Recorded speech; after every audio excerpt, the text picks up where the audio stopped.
दोस्तों, अपने जीवन में गरीबी और दुख का असली कारण क्या है, इसके लिए मैं आपको ज्ञान से भरी कहानी सुनाता हूँ। गौतम बुद्ध और एक दुखी भिखारी के बीच की ये कहानी है। एक बार महात्मा बुद्ध एक गाँव में अपने शिष्यों सहित घने पेड़ की छांव के नीचे बैठे थे।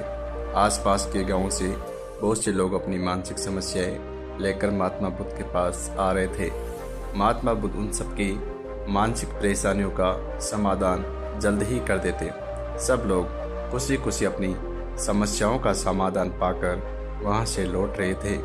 वहीं से कुछ दूर बैठा एक लोगों को बुद्ध के पास देख एक दुखी भिखारी अपने भाग्य को कोसता हुआ यह सोचने लगा कि अभी कुछ देर पहले तो ये लोग दुखी मन से मुंह लटकाए उन महात्मा के पास गए थे और अब इतना खुश होकर कैसे वापस लौट रहे हैं। आखिर क्या वजह है, जरा मैं भी जाकर देखूं कि ये महात्मा ऐसा कौन सा खजाना बांट रहा है कि इन लोगों को वह इतने प्रसन्न किए कि उनके चेहरे लाल हो गए। जब वो दुखी भिखारी कुछ नजदीक गया तो उसने देखा कि ये महात्मा तो लोगों को प्रवचन देकर लोगों के दुख का निवारण कर रहे हैं। ये देखकर भिखारी के मन में तीव्र इच्छा हुई कि मैं भी इन महात्मा को अपना दुख बताकर अपनी जो है समस्या का समाधान करवा लूँ। मुझे भी अपने दुख का समाधान अवश्य मिलेगा।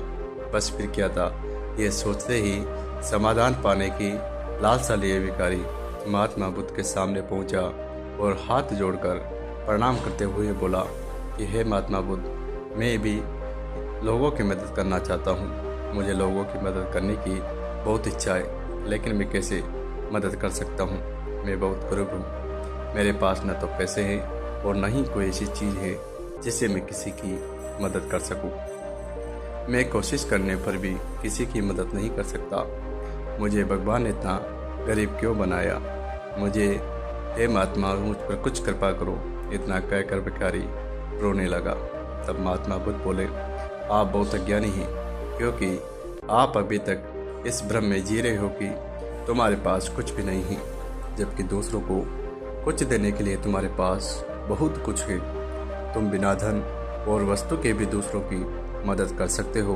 तुम्हारे पास जुबान है जिससे तुम अच्छे और मीठे शब्द बोल करके किसी के दुखी चेहरे पर मुस्कान ला सकते हो, और इन्हीं शब्दों की ताकत से तुम किसी के भी टूटते हौसले को फिर से मजबूत कर सकते हो। इन शब्दों की शक्ति से आप किसी के मन में सकारात्मक के जो है बीज बो सकते हो और एक नई शक्ति दे सकते हो। उसे गलत रास्ते पर जाने से भी रोक सकते हो। तुम्हारे दो हाथों से किसी भी कमजोर या लाचार व्यक्ति की सहायता कर सकते हो। आपके दो आंखें किसी अंधे को रास्ता दिखा सकते हैं। तुम किसी के लिए दुआ कर सकते हो और हो सकता है कि उनके बुरे काम फिर से जो है अच्छे हो जाए। आप किसी के से स्वास्थ्य की कामना कर सकते हैं, लेकिन तुम इस बात को समझ नहीं पाए और इस भ्रम में जीते रहे कि तुम्हारे पास मदद करने के लिए कुछ नहीं।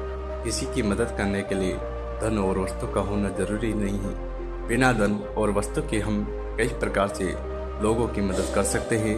और ये महात्मा बुद्ध की बातों को सुनकर भिखारी के चेहरे पर मुस्कान आ गई और वो खुशी से झूमता हुआ चला गया। तो दोस्तों, आजकल लोग यही सोचकर दुखी होते हैं कि मेरे पास ये नहीं है, मेरे पास गाड़ी नहीं है, बंगला नहीं है, बल्कि जो आपके पास है उसी में आप संतुष्ट रहना सीखें और बिना मतलब के लोगों की मदद करें। इससे आपको परम सुख की प्राप्ति होगी।